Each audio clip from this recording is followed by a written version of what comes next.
La publication du Graal présente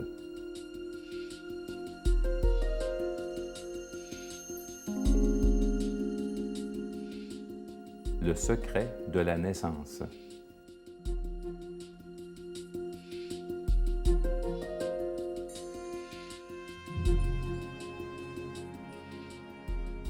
Bonjour et bienvenue à cette nouvelle émission qui porte aujourd'hui sur le secret de la naissance. La naissance, cet événement banal et extraordinaire qui suscite en nous l'émerveillement mais aussi bien des questions.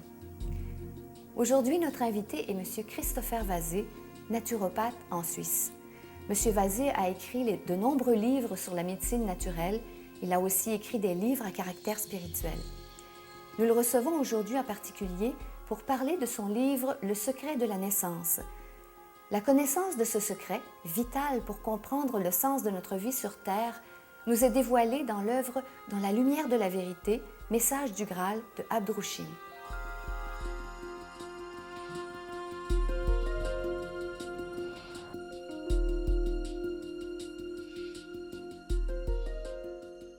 Bienvenue, Monsieur Vazé. L'enfant qui vient au monde a-t-il été créé par ses parents? Concrètement, cela signifie que toutes nos caractéristiques psychiques sont héritées des parents. Donc notre personnalité, notre manière d'être, c'est quelque chose qui est donné par les parents. Mais on peut se demander si les choses se passent vraiment comme ça. Et si l'on se réfère à cette grande loi de la création, qui est la loi de l'attraction des affinités, il nous faut répondre non. La loi de l'attraction de l'affinité, c'est cette loi qui fait que les semblables s'attirent, les contraires se repoussent, ce qui fait qu'un genre ne peut que reconnaître ou saisir ce qui est du même genre que lui. Alors dans ce sens-là, qu'un gène, qui est quelque chose de matériel, puisse transmettre des informations sur des choses matérielles, comme la couleur des yeux, le genre de cheveux, le genre de peau, la taille de la personne, c'est de l'évidence parce que c'est du même genre matériel. Mais que des gènes puissent transmettre des facultés psychiques comme le sens sociable, les talents musicaux, ce sont des choses qu'on a beaucoup plus de peine à admettre que ce soit possible parce que c'est quelque chose qui est immatériel.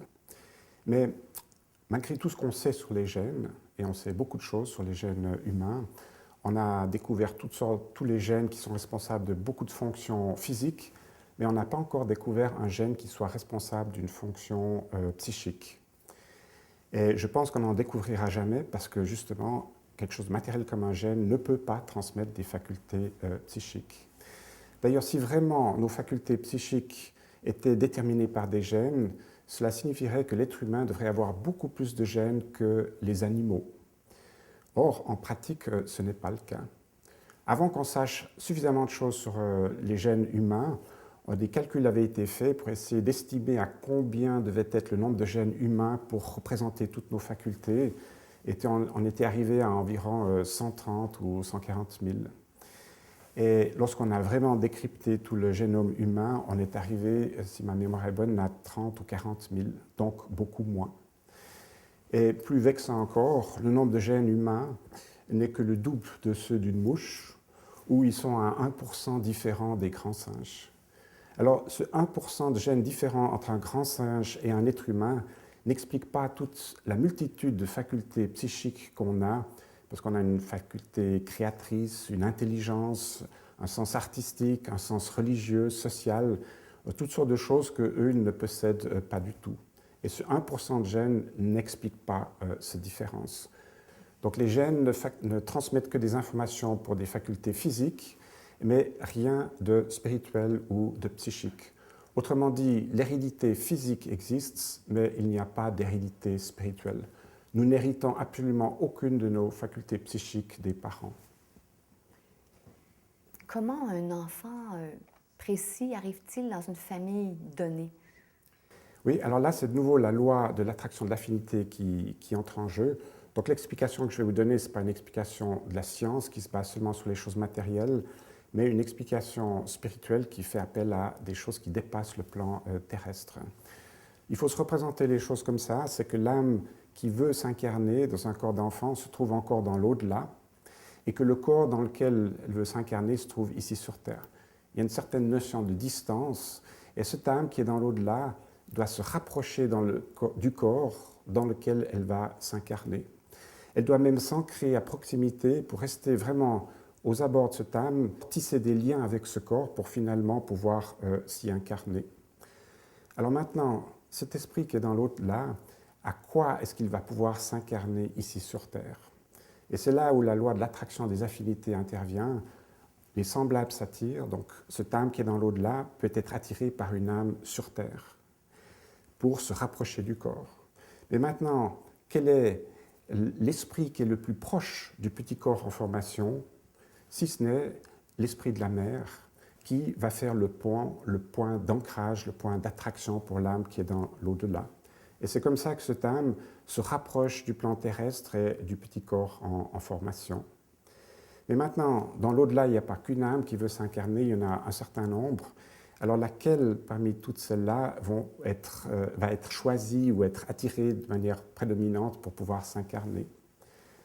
Ce qu'il faut voir là, c'est que la mère, elle attire en fonction de ce qu'elle est, donc en fonction de ses facultés spirituelles, ses qualités, ses défauts, ce qu'elle ressent, sa manière d'être, ses aspirations. C'est une manière tout à fait particulière d'attirer. Et il ne faut pas que j'oublie le Père qui est là autour aussi, qui attire aussi d'une certaine manière. Et l'âme qui va être attirée, c'est l'âme qui est le plus en affinité avec les facultés de la mère et du Père. Ça ne veut pas dire que cette âme a toutes les facultés exactement les mêmes que ses parents, mais un certain nombre d'entre elles sont identiques ou très proches, et donc cette âme va être attirée dans la famille en question. Ce n'est pas parce que les parents ont ces facultés que l'âme l'ont aussi, l'âme de l'enfant l'ont aussi, c'est le contraire, c'est parce que l'âme de l'enfant a ces facultés qu'elle a été attirée chez ses parents bien précis et pas chez les autres. Alors cette attraction de l'affinité, elle se reproduira lorsque cet enfant sera grand, attirera lui-même un enfant. Et c'est ça qui donne ces lignées familiales qui sont caractérisées par un trait de caractère ou une faculté assez développée, comme il y a des familles très sociables, où il y a des familles de médecins, d'ébénistes, où il y a des familles de gens très violents, arrogants, etc. Rien n'est transmis aux descendants, les âmes avaient déjà ces facultés et ont été attirées dans des familles qui avaient ces mêmes facultés. Vous affirmez que, dans votre livre, que l'incarnation se produit à un moment précis de la grossesse. Peut-on en tirer des conclusions en ce qui concerne l'avortement, par exemple? Oui. Dans le livre Le Message du Graal, il est dit que l'âme s'incarne au milieu de la grossesse. Ça a toujours été une question, quand est-ce que vraiment l'âme s'incarne? Certains ont dit dès la conception, d'autres à la naissance, mais là il est dit que ça se passe au milieu de la grossesse, donc à 4 mois et demi. Alors est-ce que cette affirmation qui vient de connaissances spirituelles se vérifie dans les faits? Oui, elle se vérifie bien. Et la loi de l'attraction de l'affinité agit de nouveau. Pour que l'esprit puisse s'incarner dans le petit corps en préparation, il faut que ce corps ait une forme humaine. Parce que l'esprit qui s'incarne dans son outil doit avoir un outil qui lui va comme un gant. Si vous voulez. Il ne faut pas que ce soit une moufle et puis qu'il n'arrive pas à l'utiliser. Il faut vraiment qu'il y ait une affinité entre le corps, sa forme, ses possibilités et l'âme qui va s'incarner à l'intérieur. Alors, au début de la grossesse, quand l'ovule est fécondé, on est encore en présence que d'une grosse cellule qui se divise en 2 cellules et de nouveau en 2, et on a juste un amas de cellules, on est loin d'une forme humaine. Et on sait aussi par les connaissances en embryologie que l'embryon repasse toutes les étapes de l'évolution de la chaîne animale. Ça veut dire qu'à un certain moment, mais de manière rapide, donc à un certain moment, l'embryon est au stade poisson, il a des bronchies pour respirer. Ensuite, il devient un reptile, il a une longue queue, comme les reptiles, et il remonte toute la chaîne jusqu'au grand singe pour arriver à l'être humain. Ce qui veut dire que tout le début de la grossesse, le corps en formation a encore seulement une forme animale, et l'esprit ne peut pas s'y incarner. Mais il arrive un moment où le corps acquiert vraiment une forme humaine, et ça, c'est au milieu de la grossesse. Et c'est à ce moment-là que l'esprit peut s'y incarner. Avant, il ne pourrait pas, parce que la forme n'est pas là. Alors maintenant, est-ce qu'il y a d'autres moyens de voir que c'est effectivement au milieu de la grossesse que ça se passe?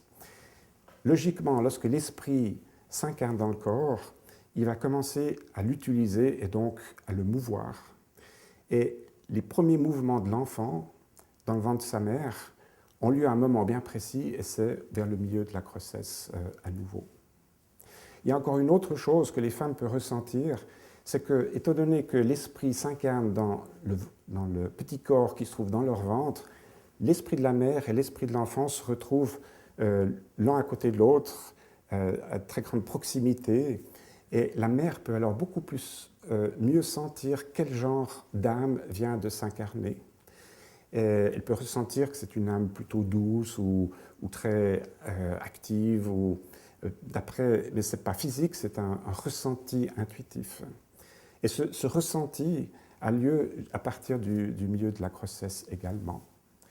Ce qui veut dire que concrètement, l'esprit s'incarne au milieu de la grossesse à 4 mois et demi.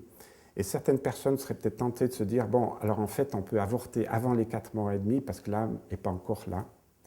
Mais ce ne serait pas un bon raisonnement pour les raisons suivantes. C'est que, comme on a vu, l'âme qui est dans l'au-delà et qui s'approche du corps commence à tendre des fils entre lui et ce petit corps en formation. C'est des corps subtils, des fils subtils qui le lient, qui l'ancrent à proximité de ce corps, qui le relient à ce corps, et qui, plus ces fils se tendent, plus ces fils le rapprochent du petit corps en formation. Et puis il entre dans le domaine, dans la vibration du terrestre. Cette création de fils qui relie l'âme de l'enfant au petit corps, ça semble un peu peut-être bizarre. On n'en parle pas tellement au niveau de la naissance ou de la conception, mais beaucoup plus au niveau de la mort. C'est-à-dire qu'il est connu que lorsque l'âme se sépare du corps, elle est encore à la mort, elle est encore reliée pendant quelque temps par un fil que les voyants peuvent voir et qui s'appelle le cordon d'argent, pour reprendre un terme qui se trouve dans la Bible.